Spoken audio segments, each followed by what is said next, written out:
So next on our program, we're really excited to introduce Dr. Bhavya Lal, who is the Associate Administrator for Technology, Policy, and Strategy within the Office of the NASA Administrator. Bhavya Lal is responsible for providing evidence-driven advice to NASA leadership on internal and external policy issues, strategic planning, and technology investments. She also provides executive leadership and direction to the newly created Office of Technology, Policy, and Strategy within the Office of the Administrator. Dr. Lal is also the acting chief technologist of NASA, the first woman to hold the position in NASA's 60-plus history. Please welcome Dr. Lal. We're very excited to have you join us today, ma'am. Okay, there you Yay. go. Okay. Thank you. Of course, I'm so happy to be here, and it seemed that I need to look on that screen, but at this point, I will just look at the screen ahead of me. I hope that's okay. Okay, so I am going to be talking today about NASA's Moon to Mars plans and how, and end with how, commercial entities can be part of that. And I think, as I was saying earlier, I have been part of this group from its very founding. I remember the first time this conference was held, I was on my way to China to do a study on commercial space in China. And I was, obviously I'm in DC. I was going to fly from DC to Beijing, but I got invited to this event and I just couldn't say no. So I, went down to San Francisco. And it has been, and I've been coming back every year, and I'm just so thrilled to be here. Actually, I've only been at NASA the last couple of years, as you all know, last 2.5 years. Before that, I was on the transition team, and before that, I worked at an FFRDC called Science and Technology Policy Institute, STIPI. And it's actually been nonstop fun since I arrived at NASA nearly 2.5 years ago. Today, in fact, I will have a chance to meet the crew for Artemis 2 at the Canadian Embassy. And it's, as you all know, Artemis 2 is a second scheduled flight of the Artemis program and the first crewed mission that will fly around the moon in 2024. And again, as you may well know, this flight isn't a one-off stunt. With this flight, we hope to establish a cadence of missions that will orbit and land on the moon, including at the South Pole, the lunar South Pole. And our landing on the moon is, again, not a flags and footprints type of activity. It is part of a long-term plan for how we will ensure sustained human presence and exploration throughout the solar system. Just a few weeks ago at the Space Symposium, our deputy administrator released the NASA Moon to Mars strategy and explained our methodology behind its development.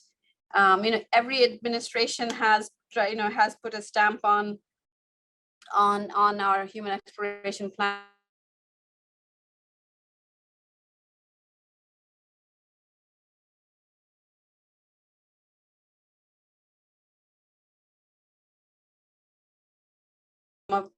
Some of the tenets. So let me tell you a little bit about that. So what is the NASA Moon to Mars strategy? Not everybody in the audience is from NASA, so let's just get on the same page. And the first thing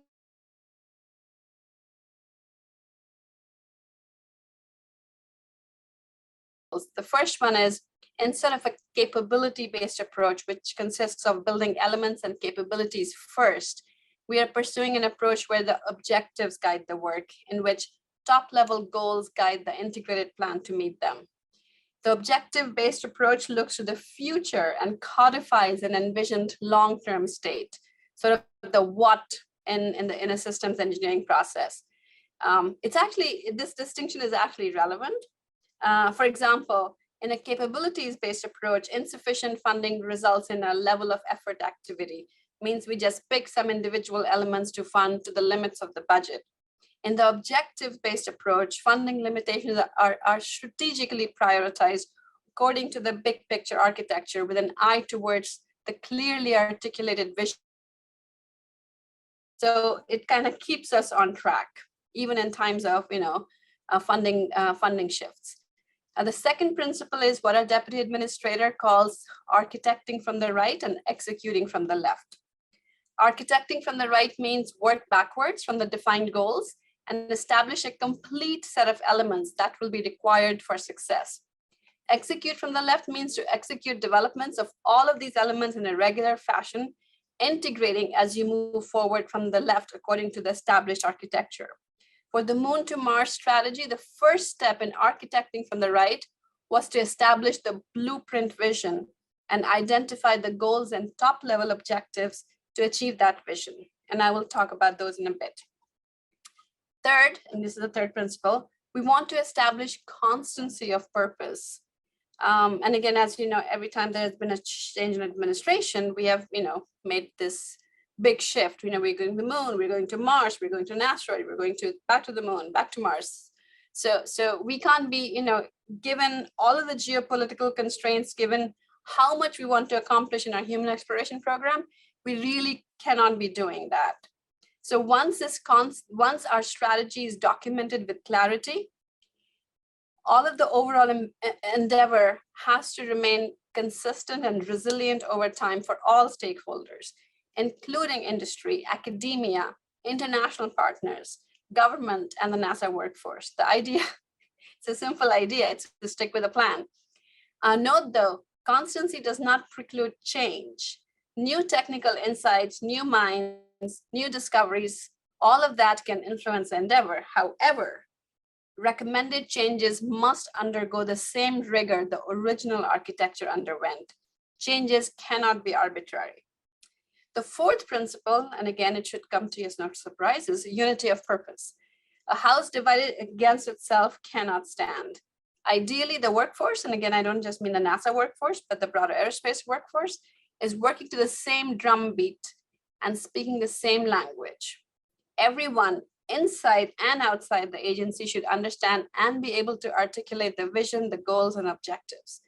To further facilitate unity, the strategy that our leadership has developed includes a structured assessment and adjustment process based on feedback from the workforce, the public, and by workforce, I mean both internal and external, and broadly speaking, our stakeholders.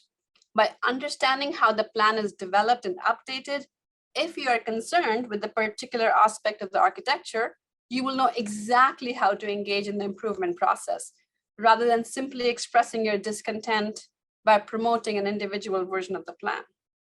Last principle, and I think this is the one that our deputy administrator thinks is one of the most important ones, is enhanced communication and engagement, which is the lifeblood that drives the reinforcing cycle of all of these other four principles and ultimately promotes political resilience. Again, you all know how important that is. And this has been a key part of our methodology from the beginning and was emphasized to us even further by our stakeholders as they gave us input last year. For a strategy as complex and long-term as Moon to Mars, to stay on track, everyone involved needs to know the plan, understand it, see themselves in it, and be able to provide constructive input as the plan evolves. So these are the 5 principles that our leadership has developed. And with these principles in mind, our leadership began to identify top-level goals and objectives related to the vision. And remember, the vision is sustained human presence and exploration throughout the solar system. So note, we're not saying to the moon, to Mars. It's really a broader blueprint. And after months of both internal and external engagement, the team came up with 63 objectives, which fell into 4 broad tracks. Science is the most important one, transportation and habitation, lunar and Martian infrastructure, and operations. Each track is led by one of NASA's mission directorates. The transportation and habitation objectives were developed, as you can imagine, by the Exploration Systems Development Mission Directorate, ESDMD. Operational objectives were developed by Space Operations, SOMD. Science objectives were developed by the Science Mission Directorate, SMD. And infrastructure objectives were developed by the Space Technology Mission Directorate, STMD. Aeronautics was was also involved throughout the drafting, analysis, and refinement process. Okay, so the final set of these 63 top-level objectives and their corresponding goals, along with the rationale behind each goal, combined with the blueprint to form the what NASA is aiming to achieve. I really hope that you all have a chance to read the strategy, and you will see when you read it, that the goals and objectives are top level, and actually they're top level enough to not mandate particular technical solutions or acquisition approaches, detailed enough to judge success, and were rigorously developed over 9 months to make them resilient and are consistent with the value proposition and future trajectory. As a team was drafting these objectives, again, there's 63 of them across the 4 areas I mentioned. They realized that there were recurring themes that they either kept having to write over and over, or that we were implying by the nature and tone of some objectives, even if we hadn't written them down. This meant that these themes were so fundamental that they were necessary for success across all of our objectives, not just one or a handful. For this part, and again, I hope that you will have a chance to read all of them, but I would say 5 of them are especially relevant for this community. The recurring tenet, the second one is industrial collaboration. We want to partner with US industry to achieve common goals and objectives. The 5th one is about maintainability and reuse. When practical, design systems for maintainability, reuse, and or recycle to support the long-term sustainability of operations and increase Earth independence. And when I personally hear terms like Earth independence, it's music to my ears. The 6th tenet is responsible use. Conduct all activities for the exploration and use of outer space for peaceful purposes, consistent with our international obligations and principles for responsible behavior in space. And I will get a little bit into that in my remarks later on. The 7th tenet is on interoperability. It reflects discussions with numerous international and industry partners and recognizes the need for standards on technical requirements, on design processes, on operations, and other aspects of mission planning and execution. As early in the planning process as possible, and the idea being that that's what ensures mission success and efficiency. Technology destined for the moon or Mars will need to integrate no matter the provider, and perhaps in ways the campaigns don't initially foresee. So a really core tenet is interoperability. 9th, and finally the one very relevant for this community, the tenet emphasizes the importance of supporting industry efforts to both develop innovative solutions to campaign needs and to lay the groundwork for expanding the capabilities demonstrated by and developed for Moon to Mars activities. Again, this recurring tenet fosters a sustainable circular economy. It also captures potential benefits through spin-off technology and other downstream impacts on Earth.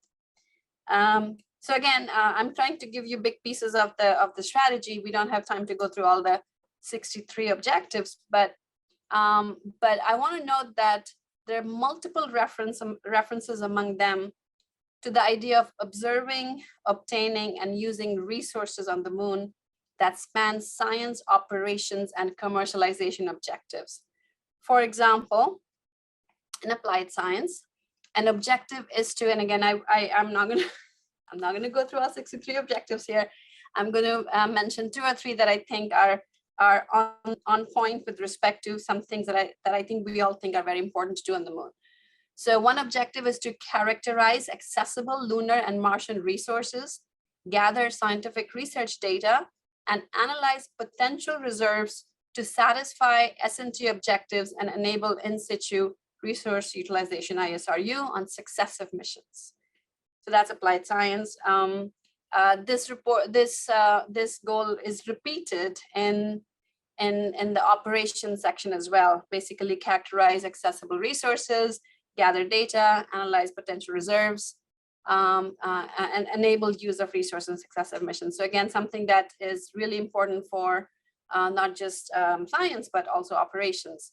One particular objective in operations is also to demonstrate the capability to use commodities produced from planetary surface or in-space resources to reduce the mass required to be transported from Earth. And again, for those of us who think it's so important to have ISRU on the moon, it's just so important to have these objectives laid out as explicitly as they have been. I can keep going. Suffice it to say that what you are doing here, thinking about technologies to ensure long-term presence on the moon and beyond, as well as to identify alignments with advanced terrestrial applications, all of this is highly relevant. So I hope you can see yourself in the Artemis program. Talking for a moment to those in industry, opportunities for commercial partners are just plentiful in the Artemis programs. Specific programs using commercial partners, and again, I'll list a few, and you may know of others. And again, reach out if you want to get more, more connections made at NASA. And also, as I said earlier, I hope you all have a chance to meet our new chief technologist, AC Churine, as well. So what are some of these programs? About the human landing systems, large crew and cargo transportation. These are several metric tons and above. We will have a demo mission, but also, human missions, the human landing systems. Then spacesuits, both surface, and obviously we are trying to have some connection with ISS, we call them XEVAs. Cargo landers, which are CLPS, commercial lunar payload systems, small landers that can carry payloads to the moon.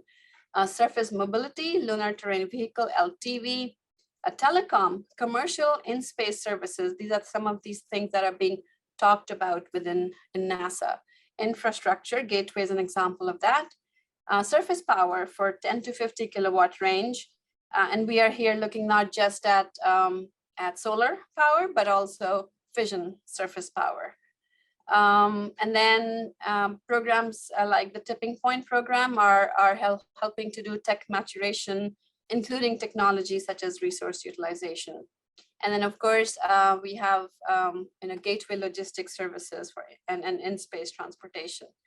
Many of these above have been solicited already, or are in the process of being solicited or under formulation.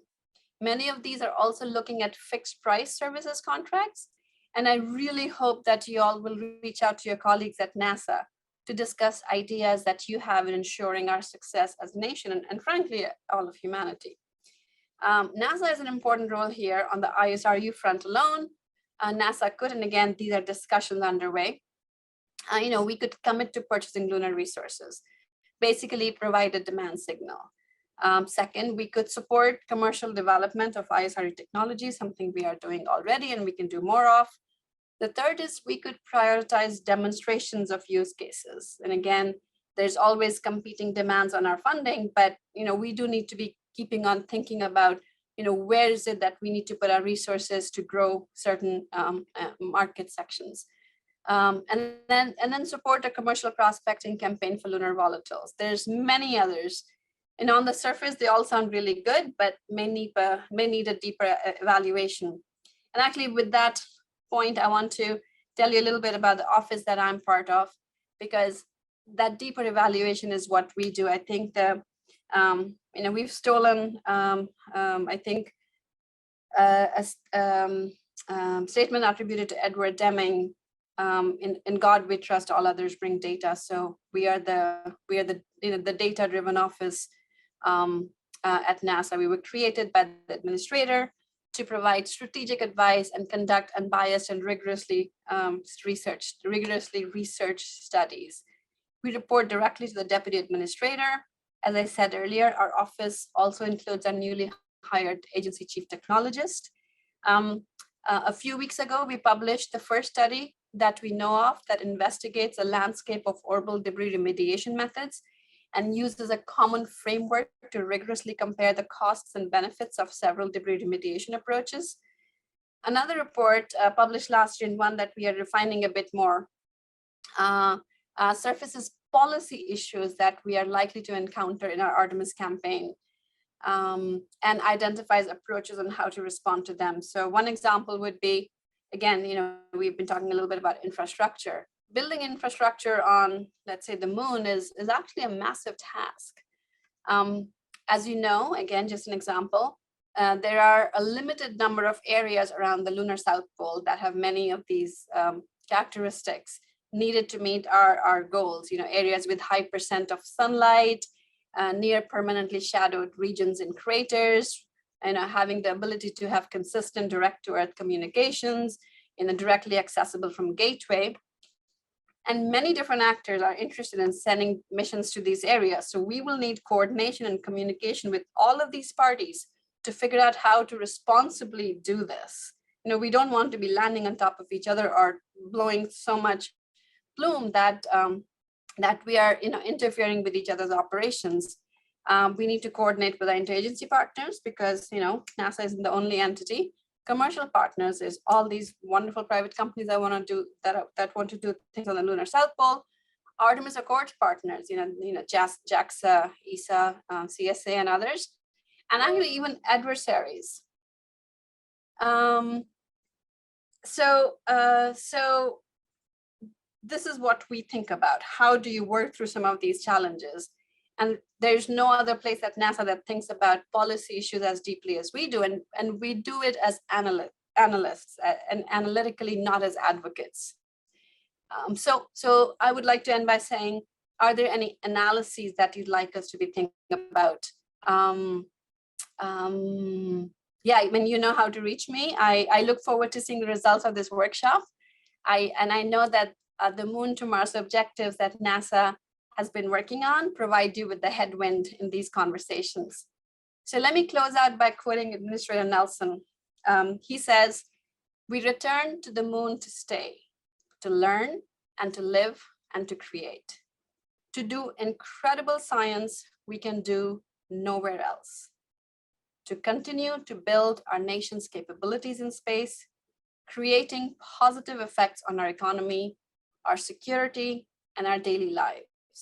And we go to inspire the Artemis generation to extend human presence and exploration throughout the solar system and beyond." And with that, let me end, and I'm happy to take any questions you have. Hello, are there any questions? Dr. Lal leads strategic planning, policy, and technology investment. There has to be some questions from one of you.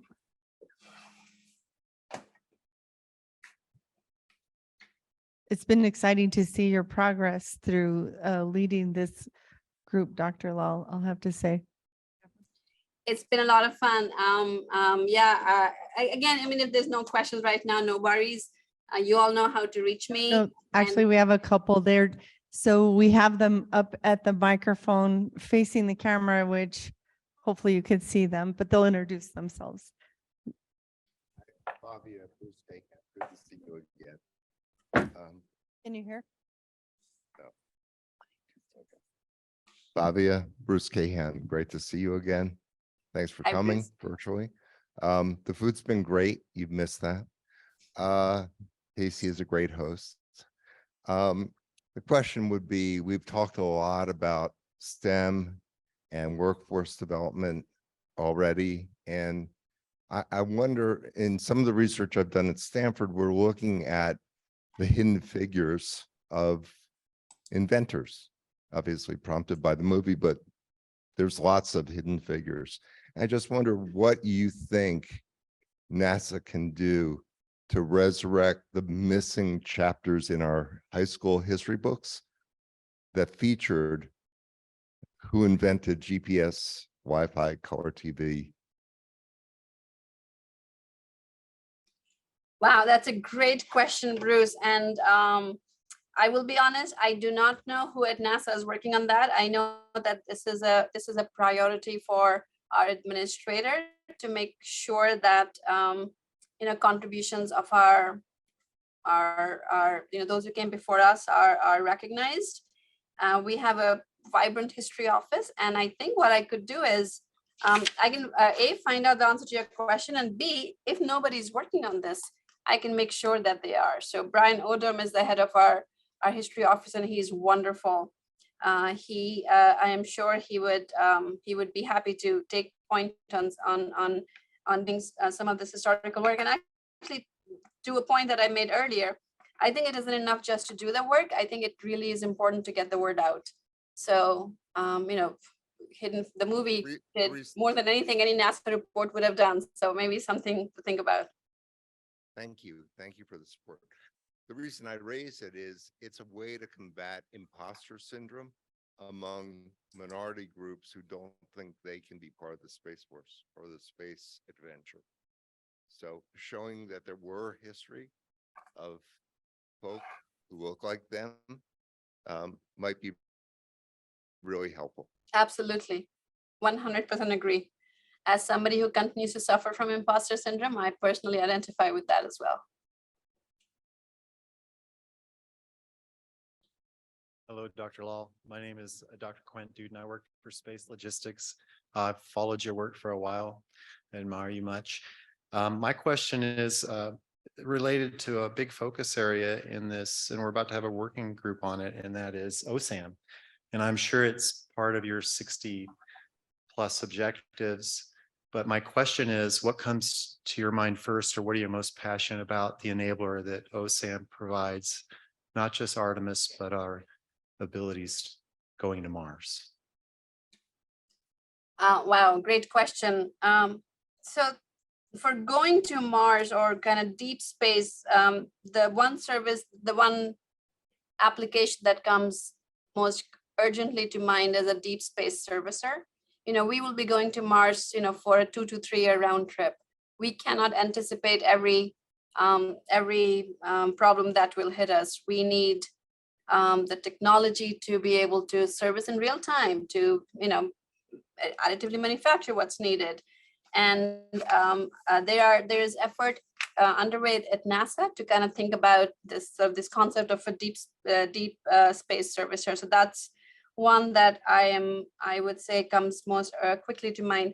But for OSAM or ISAM, as we now call it, there is other applications that are not even deep space, right? So folks at NASA and outside have talked about a persistent Earth-based platform for climate science, for co-locating instruments to collect climate data, right? So ISAM is such a critical part of our of moving into STMD, our Space Technology Mission Directorate, has just created a consortium called COSMIC, which is going to be taking these technologies further.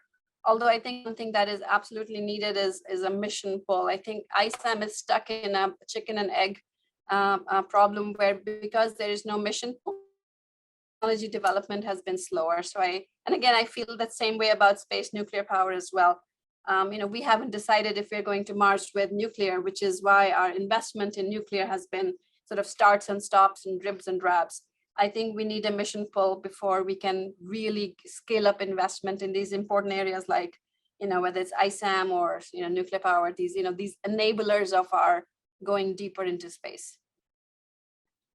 Appreciate that. Excellent answer. Another passion of mine is the nuclear vein. Thank you very much. My pleasure.